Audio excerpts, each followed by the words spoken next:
part is some just general requirements that you have to meet in order to apply for licensure. One, you must be a United States citizen. You must be at least 18 years of age. You must be a resident of the state of Texas, in addition to being a United States citizen. You have to submit your fingerprints for an FBI check. This was part of a Homeland Security initiative after 9/11. It wasn't always that way. And then you have to undergo a background check.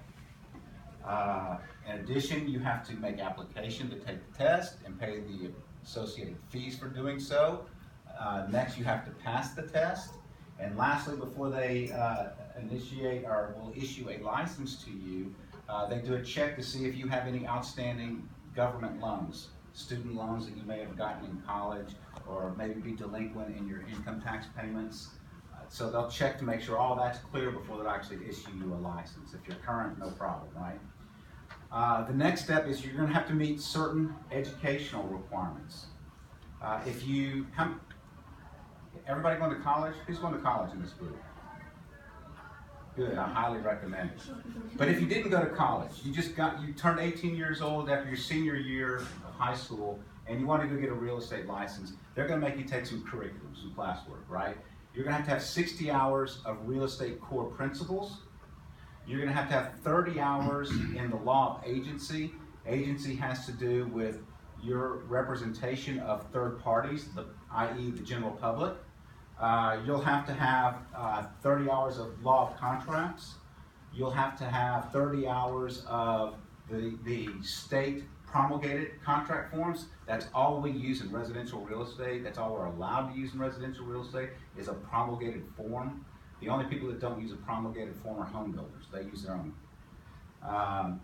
And then you'll have to have 30 hours of real estate finance. So how many hours is that?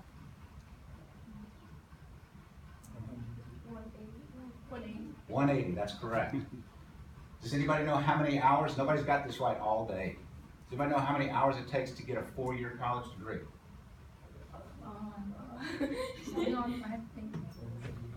4-year college degree. 120 hours. 120 hours. That's 4 years. That's 15 hours a semester, 30 hours a year. 30 times 4, 120. Right? So the requirement for getting a real estate license is actually more hours than it takes to get a 4-year college degree.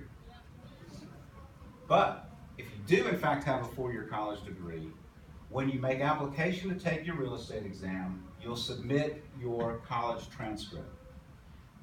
Texas Real Estate Commission, TREC, will review your transcript and they will give you credit for the coursework you took in college against this 180 hours. So in most cases with most degrees, you'll just have to take the 2 core principles courses, the agency law course and contract law course, okay? And that can usually get done in like 6 months.